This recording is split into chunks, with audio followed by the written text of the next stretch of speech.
maravillas, como la dora lección alaba Jehová. Grandes son sus maravillas, sobre los montes y collados a mi amado buscaré. Grande es su hermosura. En Génesis capítulo número 1 tenemos algo de trabajo por hacer, diría yo bastante trabajo por hacer, y con muchos temas que cubrir. Y por ello pues sí es bien importante que juntos vayamos avanzando sobre lo que la palabra del Señor nos enseña. Y quisiéramos animarle a abrir su Biblia en Génesis, por favor, capítulo número 1.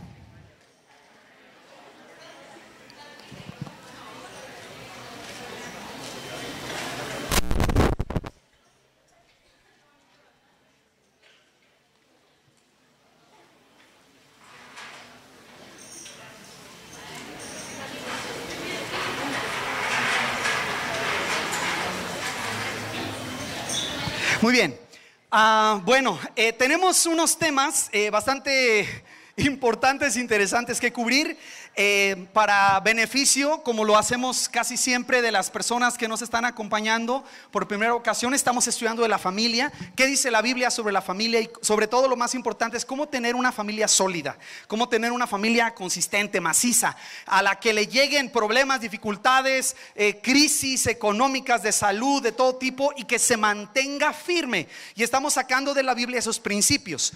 ¿Cuáles principios hemos visto hasta ahora para la familia? Bueno, no los podemos repasar todos ni dárselos en detalle, pero hemos visto el principio de la separación.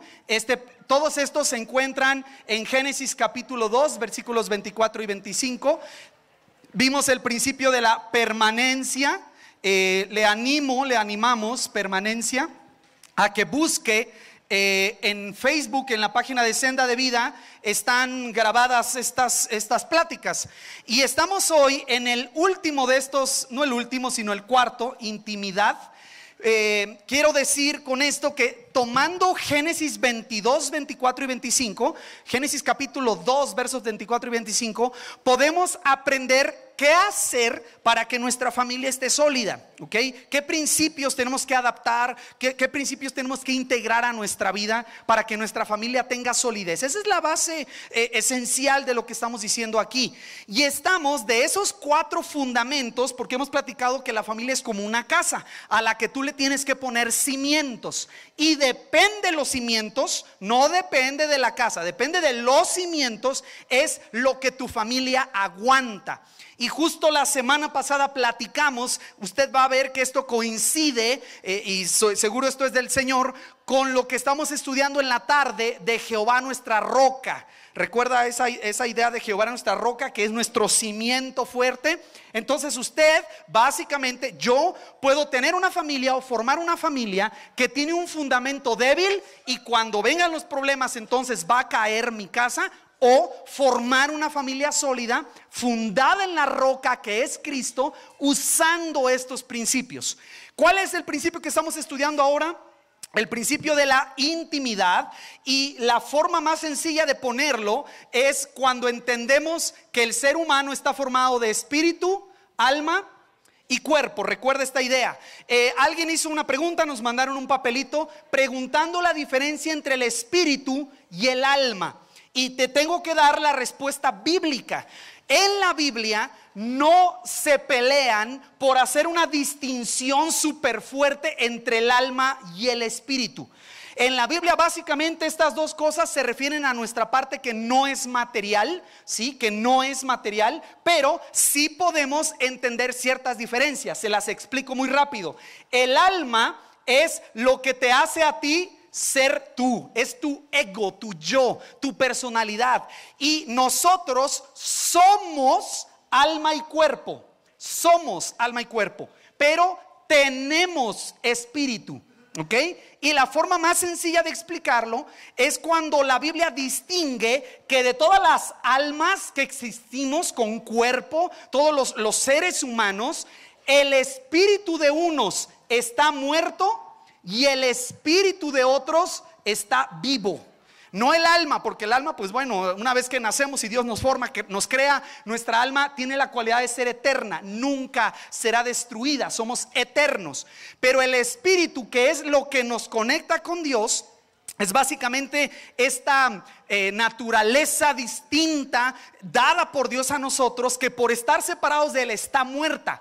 Y cuando nosotros nacemos de nuevo, el espíritu es vivificado por el Espíritu Santo.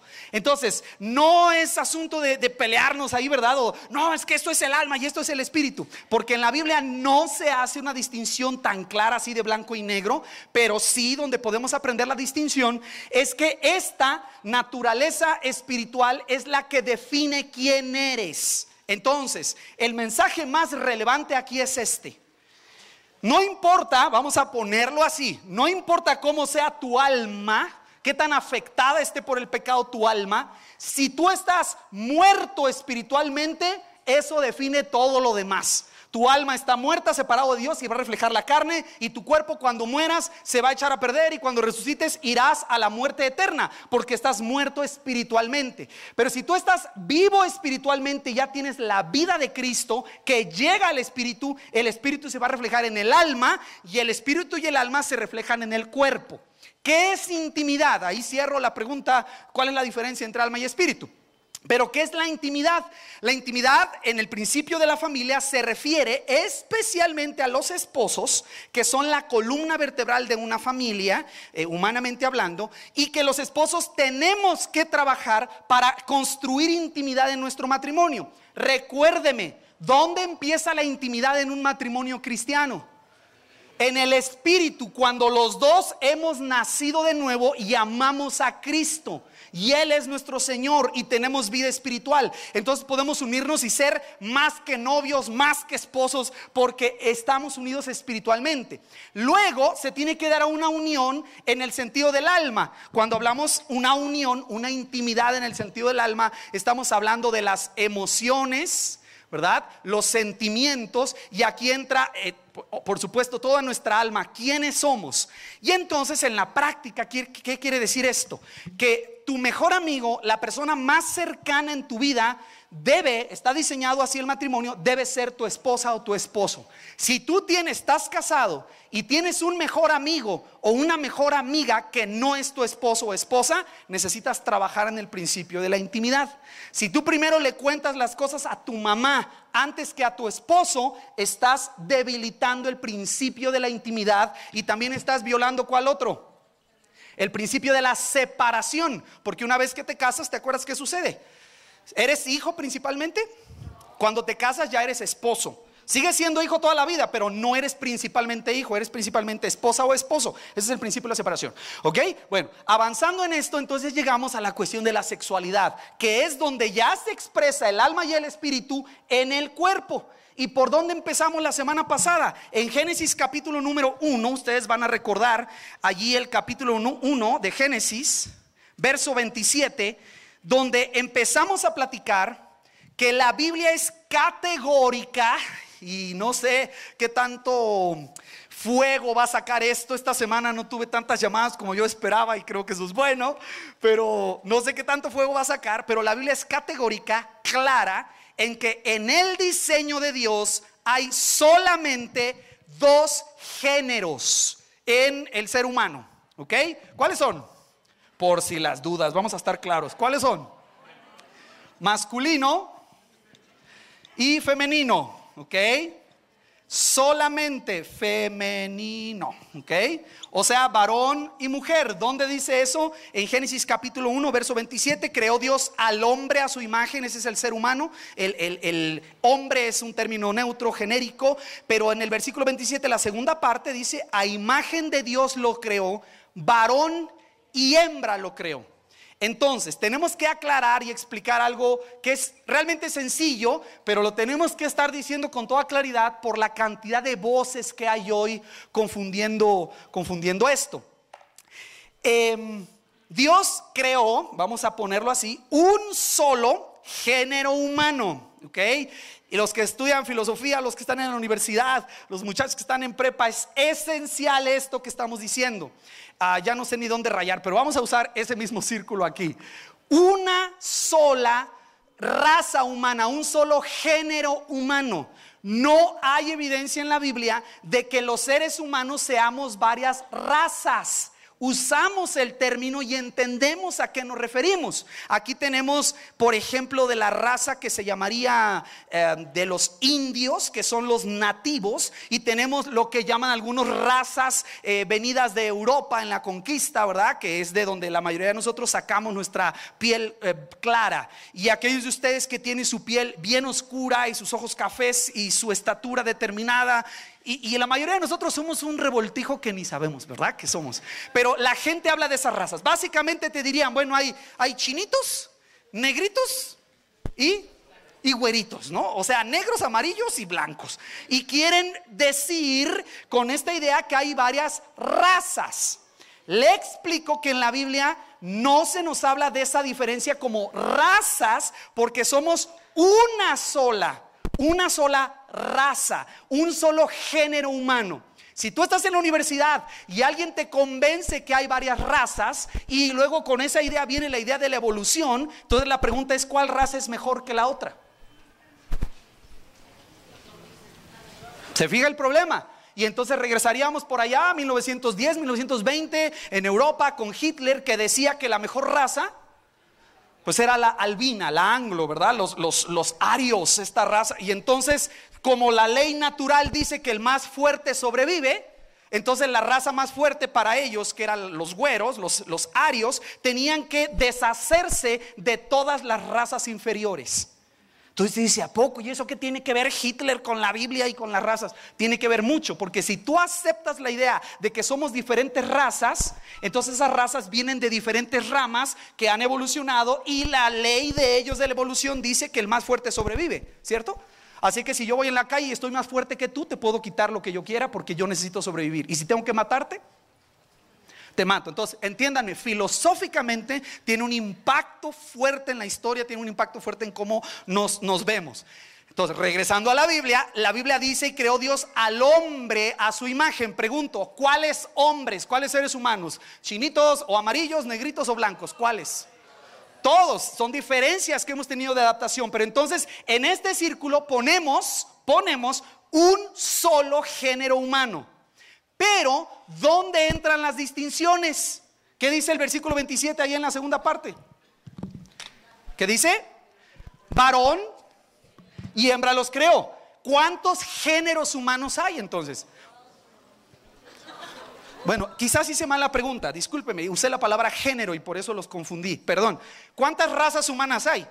Una sola. ¿Cuántos géneros dentro de la raza? Tenemos dos, ¿verdad? El varón y la mujer. Entonces, la primera cosa que ocupamos acá entender y meter bien claro en nuestro corazón y en nuestra mente es que no concibe la Biblia, no habla la Biblia de un tercero aquí, o vamos a hacerlo acá.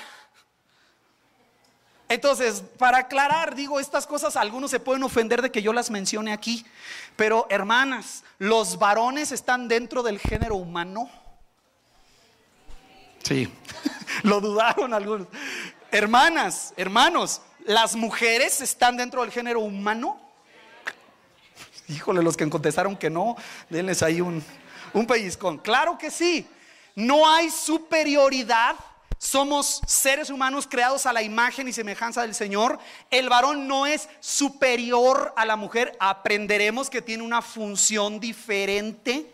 No es superior, no es más humano que la mujer. Y usted entenderá, algunas culturas sí hacen una diferencia en esto, ¿ok? Hacen una distinción, así como Hitler hacía una distinción entre los judíos, los gitanos, algunas otras etnias, ¿verdad? Y su raza aria, su cultura aria. Imagínate si hiciesen una diferencia entre el varón y la mujer. Y hay culturas que sí consideran que la mujer es un tipo inferior de ser humano. Y la historia puede ser muy larga. Entonces vamos a aclarar: un solo género humano con dos géneros sexuales que tenemos aquí, dos maneras de manifestar la sexualidad. Y la Biblia dice en el 1:27, varón y hembra los creó. Ahora, aquí es donde vamos al siguiente paso. ¿Qué es? Platíqueme, piense por unos segundos, si son los dos seres humanos y los dos son creados a imagen y semejanza de Dios, ¿por qué hacer dos?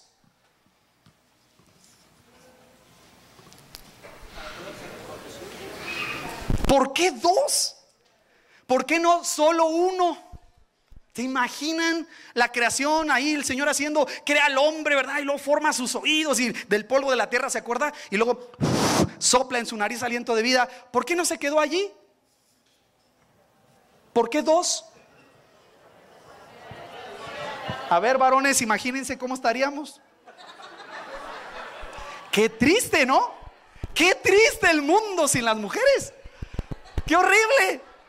¿Por qué? Observen, por favor, ahí en su Biblia, el versículo 28, que es lo que nos va a ir llevando al punto específico. Los bendijo Dios y les dijo: fructificad, multiplicaos y llenad la tierra. Bien, entonces, el plan de Dios es llenar la tierra. Ese es el plan de Dios, tener muchas criaturas que son como Él, con quienes Él pueda compartir su amor y amarlos, y esas criaturas le adoren y disfruten de las bendiciones de Dios. Pero ¿qué hubiera pasado si hubiera estado Adán solo? Usted ha leído muchas veces en su Biblia cuando dice ahí en el capítulo número 2, si quieres observar por favor, dice la Biblia que vio Dios que todo era bueno. En este versículo, perdóneme, está en el 1:31. 1:31 dice Dios que todo era bueno. Pero ¿qué pasa en 2:18? 2:18, ¿qué sucede allí? No es bueno. ¿Qué dijo en 1:31? Todo es bueno en gran manera. Pero ¿qué dice en 2:18? No es bueno que el hombre ¿qué? Esté solo. Ahora, a la mayoría aquí que son los varones pensamos: ay, qué considerado el Señor que nos mandó a la Eva que necesitábamos. Pero sí, tienes razón, pero tienes que tener algo en cuenta. ¿Cuál era la comisión del hombre? Fructificar, multiplicarse y llenar la tierra. ¿Adán lo podía hacer solo? No, de hecho, tú puedes ver ahí en el 18 una historia comiquísima. Vela por favor en 2:18. Dice el Señor que vio que no era bueno que el hombre estuviera solo, y dice: le haré ayuda idónea para él. Ahora me regreso, ¿ayuda para qué? Ayuda para que Adán estuviera en una hamaca con una limonada en el Edén, y la ayuda echándole aire, y Adán, empújale más fuerte, empújale, y le empuja, y luego, ¿esa es la ayuda idónea? No. ¿Para qué es la ayuda? ¿Qué tenía que hacer Adán? Fructificar, multiplicarse y llenar la tierra para glorificar a Dios con toda esa creación. Entonces dice: le voy a hacer ayuda idónea. Verso 19: Jehová Dios formó, miren qué hermoso, pues de la tierra toda bestia del campo y toda ave de los cielos, y las trajo a Adán. Pero permítame, ¿qué están buscando? ¿Qué está buscando para Adán? Ayuda idónea. ¿Y a quién le presenta Dios a Adán? A los animales. Y sí, es lo que está pensando. Está Adán allí con una lista de animales que están buscando cuál de esos animales es la ayuda idónea para Adán. ¿Se imagina la escena? Y unos van muy lejos con la escena, pero es básicamente una ayuda idónea. Y dice tu versículo número 19: Jehová Dios formó pues de la tierra toda bestia del campo y toda ave de los cielos, y las trajo a Adán para que viese cómo las había de llamar. Y todo lo que Adán llamó a los animales vivientes, ese es su nombre. Y puso Adán nombre a toda bestia y ave de los cielos y a todo ganado del campo. Pero ¿cuál es el punto? ¿Los nombres? No, es buscar ayuda idónea. Y dice allí: mas para Adán, ¿ya se fijó que dice al final? No se halló ayuda idónea para él. ¿Y entonces qué hacemos? ¿Te imaginas? Pasan todos los animalitos, al final la guacamaya ahí. Dice Adán: no, esta no somos iguales. Platica muy bien, pero no. Mire, quiero que me entienda. ¿Se acuerda que Adán es espíritu, alma y cuerpo? ¿Te imaginas a Adán llegando con un jaguar? Y dice: pues sí, es una creación maravillosa, pero no hay química. Porque Adán es una criatura completamente diferente a todas las demás. Por eso la Biblia dice: no se halló ayuda idónea para Adán. Y entonces Dios, miren nada más, qué hermosura aquí. Dice el versículo 21: entonces Jehová Dios hizo caer sueño profundo sobre Adán. Ahí está el primer anestesiólogo, ¿verdad? Y mientras este dormía, miren qué hermosura, nada más, tomó una de sus costillas de Adán mismo y cerró la carne en su lugar. Imagínense esto, hermanitas. Y de la costilla que Jehová Dios tomó del hombre, hizo una mujer. No hizo otro Adán.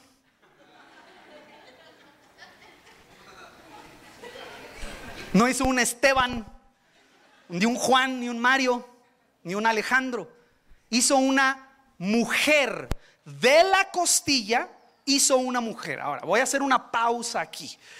Cuando Adán es creado, ahí que nos dice que lo creó del polvo de la tierra, y al haberlo formado del polvo de la tierra, sopla en su nariz aliento de vida, y Adán es un alma viviente, y ahí está completo, vivo, con espíritu, alma y cuerpo, perfectamente unido a Dios. Pregunto, ¿Adán estaba completo cuando fue creado? ¿Qué era lo único que no tenía Adán?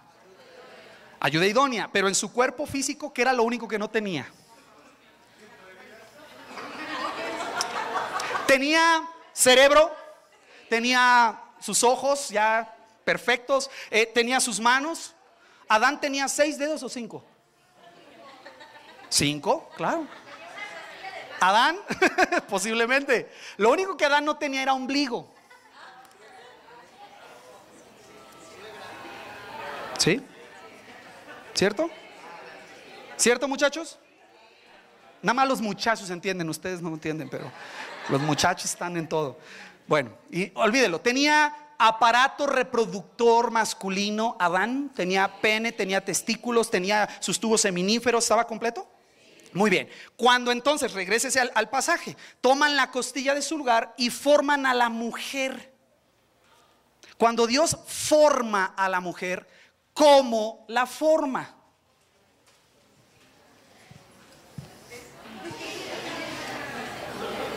¿Cómo la forma? O sea, Eva era como un alien, así, o fue diseñada para complementarse con el varón y lograr el propósito que era fructificar, multiplicarse y llenar la tierra. ¿Cuál fue la intención de haber creado hacia Eva?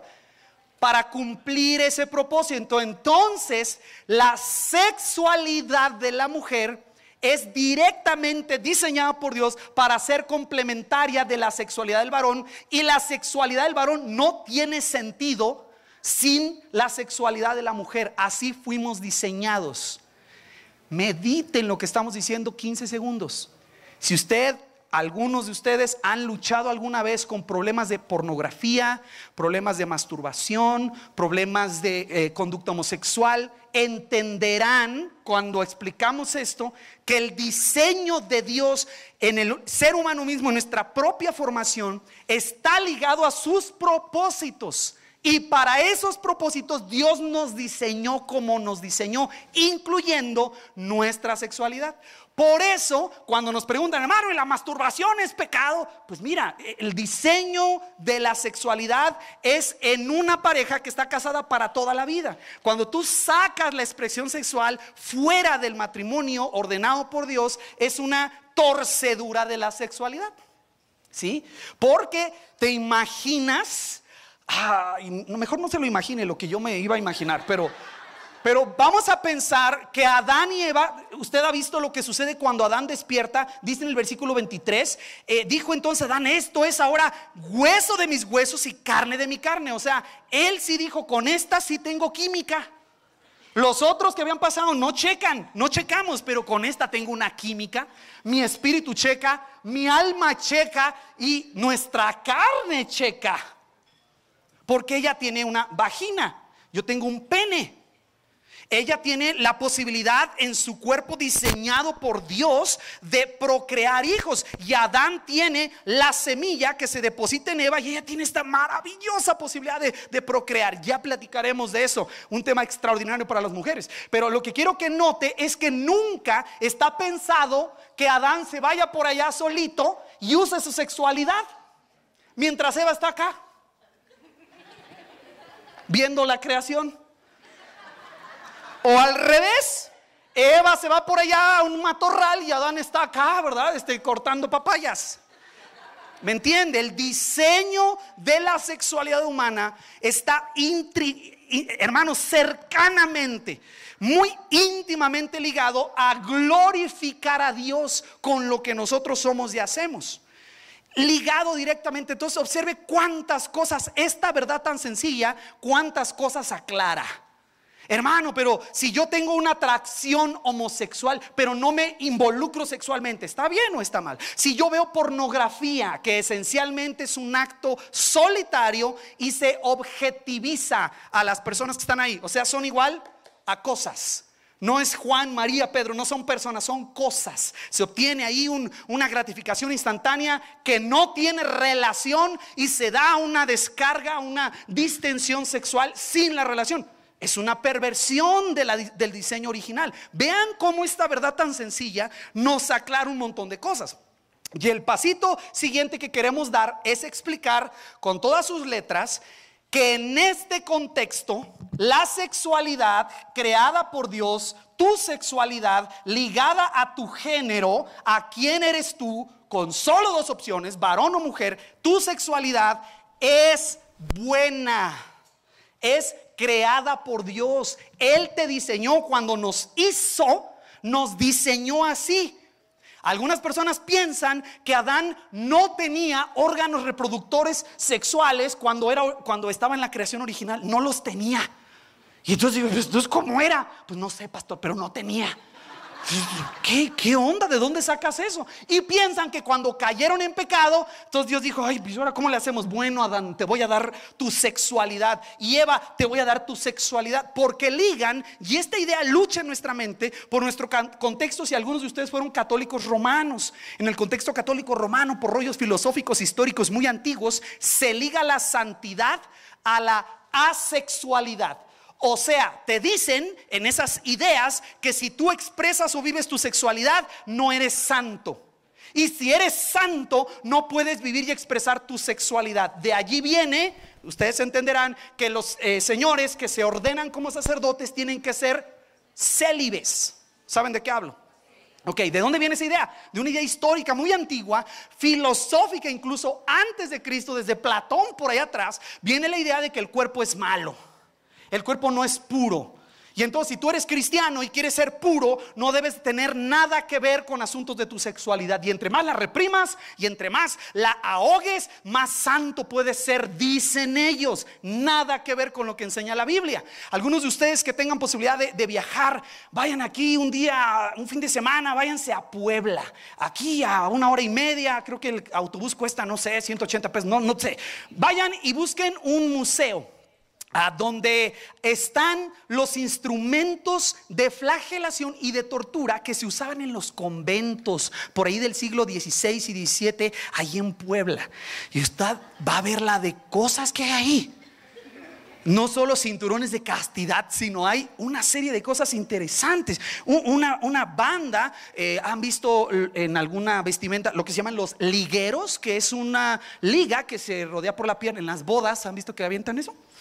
Bueno, esa no tiene picos, ¿cierto? La que avientan en las bodas. Pero allá tenían unos como ligueros en la pierna con picos, que creían ellos que al apretar, las monjas y los sacerdotes, los curas, al apretar aquello castigaban la carne y cualquier impulso o deseo sexual desaparecía. Y entonces trataban de quitarse con dolor el impulso y el deseo sexual que Dios nos dio. Entonces lo que queremos hacer aquí es, en lugar de contestar 1000 preguntas, aclarar con todas sus letras que la sexualidad que Dios nos dio está ligada a nuestra identidad de género, según lo que Dios nos hizo, o varón o mujer. Solo dos opciones, ¿verdad? Nada más esas dos, no hay una tercera. Y entonces esa identidad que Dios nos dio, que está ligada a nuestro género, tiene que expresarse. Y por supuesto, ya hemos comentado, si yo soy, bueno, me regreso con una pregunta. Usted entonces, ¿en dónde es esencialmente varón o mujer? ¿Genitalmente, físicamente o en su alma? Bueno, me regreso. Cuando muramos y nos veamos en el cielo, si Cristo todavía no ha regresado, ¿yo te voy a reconocer allá? Sí, hay evidencia en la Biblia que te voy a reconocer y te voy a decir, Juan,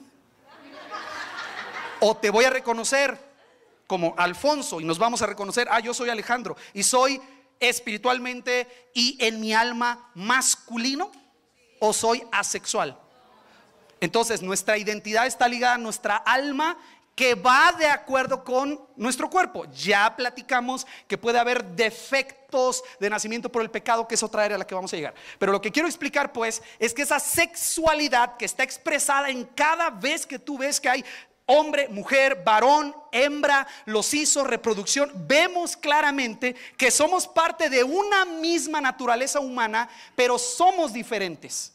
Los varones de las mujeres somos diferentes, no somos menos humanos unos que otros, somos iguales en este sentido de nuestra humanidad, pero somos completamente diferentes como varón y como mujer por diseño. No es asunto cultural solamente, es asunto de diseño. Las culturas adaptan estas diferencias, pero hay diferencias claras entre varón y mujer. Esta sexualidad, entonces, llévese a su casa esta idea, póngale una palomita a su propia sexualidad. Usted fue creado como varón o fue creado como mujer, y la forma en que manifiesta eso, de acuerdo a su género y su cultura y todo ello, especialmente el área de la sexualidad, es buena y creada por Dios. ¿Ok? Entonces, si alguien de ustedes tiene ahí un instrumento de tortura, puede tirarlo. ¿Ok? Deshágase de eso. No es el medio externo. Ahora, note que vamos paso a paso. ¿Ok? Hay muchas cosas que pueden estar saliendo. Lo que estoy diciendo aquí, que la sexualidad dada por Dios a nosotros es buena, no quiere decir que todas las expresiones sexuales que nosotros realizamos o tenemos son aprobadas por Dios. ¿Por qué? Porque si usted sigue leyendo su Biblia, ahí en el capítulo número 3, antes vea 2:25, de donde sacamos este principio. 2:25, estaban ambos desnudos, Adán y su mujer, y no se avergonzaban. Ese es el principio de la intimidad. ¿Ok? Ese es el principio de donde lo tomamos, ahí está. Bueno, hasta aquí todo va bien. Es hermoso. Cuando Adán ve a Eva venir hacia él, se enamora, y aparte no solo se enamora, se casa allí con ella y es su compañera para toda la vida. Y usted dice, pues sí, pastor, no había otra. Sí, yo sé, pero ese es el diseño original. ¿Ok? Ese es el diseño original, ese es el prototipo del matrimonio. Qué lindo, qué hermoso. ¿Qué pasó en el capítulo 3? Usted sabe la historia y quisiéramos que no hubiera pasado eso, pero pasó. Dios les ordena: no coman de este árbol. Todos los demás pueden comer, pero este árbol no lo coman. Entra en escena Satanás, una forma de serpiente, engaña a la mujer y la mujer come. Usted puede ver allí en su versículo número 6, vio la mujer que el árbol era bueno para comer y que era agradable a los ojos y árbol codiciable para alcanzar la sabiduría. Y ahí está, mire, tomó de su fruto y comió, y dio también a su marido, el cual comió así como ella. Ese versículo aquí en Génesis 3:6 es la respuesta bíblica a por qué el mundo en el que vivimos está tan lleno de maldad. Porque hay injusticia, porque hay hambre, porque hay dolor, porque hay guerras, porque hay niños que mueren y gente adulta que es abusiva. Todas las preguntas sobre el mal que te puedan hacer profundas, filosóficas, están respondidas en tu Biblia en Génesis 3. La respuesta es que el hombre, habiendo recibido de Dios libre albedrío y siendo el jefe sobre la creación que Dios había hecho, ¿qué decidieron hacer en el capítulo 3? Decidieron rechazar a Dios y aceptar las mentiras del diablo, independizarse de Dios. Eso se llama pecado. Y la ley de Dios establece que cuando pecas, ¿cuál es la pena? Mueres. Entonces, ojo, espíritu, alma y cuerpo. El espíritu estaba perfectamente unido a Dios. ¿Qué pasó cuando Adán y Eva pecaron? Murió el espíritu, exacto. Ahora pregunto, ¿en ese instante murió el alma? No. ¿En ese instante murió el cuerpo? No, pero murió el espíritu. Y entonces se empieza a reflejar en el alma y en el cuerpo esa muerte. Y ahora Adán y Eva caen de la presencia de Dios, son separados de la presencia de Dios, son sacados del huerto. Y mire qué interesante en el capítulo 4, por favor véalo ahí en su Biblia, capítulo 4, verso 1. Mire lo que dice: conoció Adán a su mujer Eva. Si usted es nuevo estudiando la Biblia, la palabra conocer en la Biblia significa tener relaciones sexuales íntimas. No crea que ahí se presentaron: hola, yo soy Eva, hola, yo soy Adán, vamos a tener hijos. No, se conocían, sabían quién era. Acuérdate qué tan unidos estaban. Pero ahora que murió su espíritu, se juntan, ¿sí? Se unen en una relación sexual. Pregunto, ¿cuál fue uno de los propósitos por los cuales dio la sexualidad? ¿Por qué hizo dos? ¿Qué busca Dios? Que ellos fructificaran, se multiplicaran y llenaran la tierra. Cuando caen, ese plan no cambia. Dios sigue queriendo que el hombre se fructifique, multiplique y llene la tierra. Pero ¿qué es lo que sucede? Observe por favor el capítulo 4. Conoció a Adán a su mujer Eva, la cual concibió y dio a luz a Caín. Y dijo: por voluntad de Jehová he adquirido varón. Después dio a luz a su hermano Abel, y Abel fue pastor de ovejas y Caín fue labrador de la tierra. Ahí están los dos hijos. Ahora, espiritualmente, ¿cómo nació Abel y Caín? Exacto, muertos espiritualmente. Entonces, esto es lo interesante. Ojo, no sé explicarle cómo, no sé detalles. Me gustaría ser una persona que estudia la genética y a lo mejor buscar algo allí.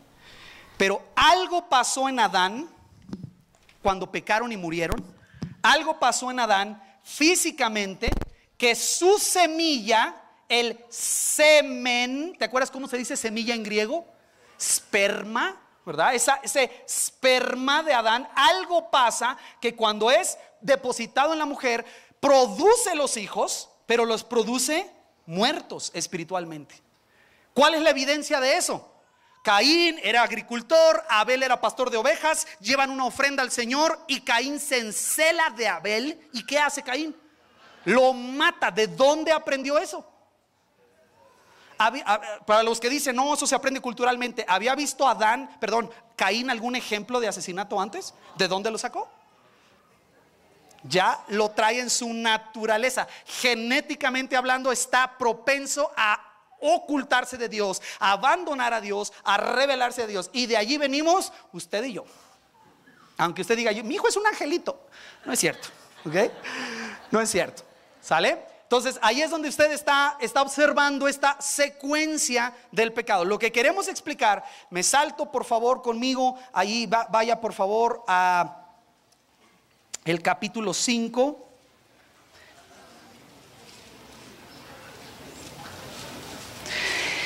¿Se acuerda lo que decía en capítulo 1? Creó Dios al hombre a su imagen y semejanza. ¿Sí se acuerda de eso? ¿Imagen y semejanza de quién? De Dios. Lea 5:3. 5:3 de Génesis. Y vivió Adán 130 años y engendró un hijo. ¿Qué dice ahí? A su semejanza, conforme a su imagen. ¿De quién? De Adán. Exactamente. Vea la secuencia. Entonces, ¿por qué estoy diciendo todo esto? Porque hoy tú y yo, todos los defectos, enfermedades, problemas, circunstancias complicadas que pasamos son el efecto del pecado de Adán y muchas veces de nuestro propio pecado. Entonces, si se murió el espíritu de Adán y el alma después, ahí usted lo puede ver, es uno de los versículos más tristes en el verso 5. Fueron todos los días que vivió Adán 930 años y murió. Qué triste, es el primer hombre que vemos ahí morir por causas naturales, que antes no era natural morir así, pero ahora por el pecado está muriendo. ¿Y qué estoy diciendo con esto? Que así como murió el espíritu, se afecta el alma y se afecta el cuerpo con la muerte, también a causa del pecado se pervirtió, torció, corrompió la sexualidad humana. Y ahora tenemos todo tipo de gente usando su sexualidad y viviendo su sexualidad y usando su cuerpo de formas que nada tienen que ver con el propósito original de Dios. Entonces, si usted me dice, ¿a poco entonces si dices que la sexualidad es buena, está bien aquellas personas que hacen tríos, los swingers? ¿Están bien los transexuales? Y mire, estamos contestando con toda claridad. Es una perversión o de la sexualidad original creada por Dios, que se da y se expresa en una unión entre un hombre y una mujer para toda la vida, o sea, dentro del matrimonio. ¿Ok? Pero vuelvo a explicar, el problema que tenemos, que la Biblia enseña, es que el pecado torció y pervirtió todo lo bueno que Dios creó, y eso incluye tu sexualidad. ¿Sí? ¿Está clara la idea? Y es a causa del pecado que yo me hago egoísta, y por mi egoísmo expreso mi sexualidad solo para mi gratificación. Nada que ver con el propósito de Dios, nada que ver, para mi gratificación. Y si yo tengo una perversión de esa sexualidad y tuviese una atracción hacia una persona de mi mismo género, en este contexto no debería tener ningún problema en hacer eso. Tenemos una amiga aquí entre nosotros que nos tocó la oportunidad de contactarla en Viena, en Austria. Y algunos de ustedes, si tienen curiosidad, busquen un personaje que se llama Conchita. Búsquenlo si tienen curiosidad. Es básicamente una persona que es transexual y es aplaudido como si, bueno, canta la persona, entiendo, ¿verdad? No he visto mucho, pero es muy curioso porque usted, si fuese viendo una imagen de esa persona de los pies a la cabeza, vería unos tacones con uñas pintadas, ¿verdad? Y sus piernas, creo que no tienen vello corporal, están depiladas, y luego un muy bonito vestido rojo, ¿verdad? Tiene cierto busto, y cuando llegas a la cara tiene barba. Tiene barba y maquillada la persona, ¿verdad? Y decimos con claridad, Dios ama a esa persona. Pero aquí la idea es ver qué es la persona, qué género es la persona. Es muy interesante, ¿verdad? Y aquí en México, por supuesto, no necesitamos ir a Europa para ver eso, pero solo estamos explicando de la diferencia que hay cuando vemos la sexualidad desde el punto de vista bíblico, y cuando quitamos la Biblia, entonces todo se vale. Y todo lo que usted imaginará que pervierte esto. La próxima semana, si el Señor nos concede, vamos a platicar un poquito más sobre esta cuestión y vamos a aprender el propósito de la sexualidad. ¿Para qué Dios nos dio nuestra sexualidad? Y usted ya vio el primero, ¿no? Fructificar, multiplicarse en la tierra. ¿Y cuál es el segundo? Uy, ese les va a gustar. Hay un propósito muy bonito, muy padre. Pero no es un solo propósito. Hay dos por lo menos que vamos a estudiar la siguiente semana. Le animamos a que se acerque a la mesa de Ujieres, tome un papelito y haga su pregunta. Ya tenemos una adicional a la que les comenté, pero no la podemos contestar aquí todavía porque esa va más adelante, y tengan confianza de que sus preguntas están llegándonos y en la medida de lo posible las vamos a contestar. Oramos. Señor, queremos pedirte que nos des tu palabra con claridad, para que en medio de la confusión, en medio de tantas voces, aprendamos lo que enseña tu Biblia, sin diluir en nada la verdad de tu palabra, pero al mismo tiempo mostrando un amor genuino para todas aquellas personas que estén sufriendo por una confusión en su identidad. Ayúdanos a hacer tu voz para ellos, ayúdanos a amarles, a mostrarles que tú eres un Dios que les amas y puedes transformar su vida y cambiar su conducta para que ésta exprese genuinamente tu creación, tu diseño.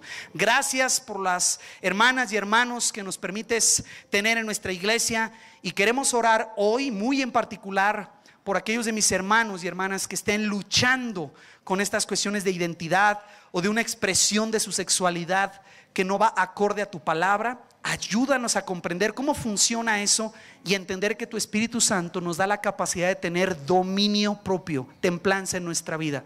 Te necesitamos, Señor, y que declaramos con todas las letras que te necesitamos en este asunto. Dependemos de ti para hacer lo correcto. Gracias por la oportunidad de tener tu palabra. Danos claridad pues con ella, en el nombre de Jesús. Amén.